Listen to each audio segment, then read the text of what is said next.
माइला दाइको रेडियोमा सँगै गीत गाई हिँड्थे हुने हो म गायिका भन्दै हिँड्थे म तैँले बुनिदिएको सपना ओछ्याउने आइपुगे यहाँसम्म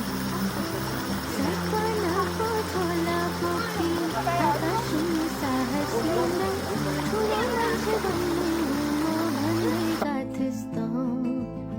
एकचोटि पनि नफर्किकन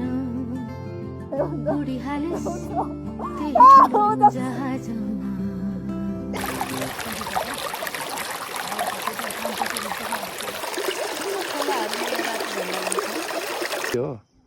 ए ल ओके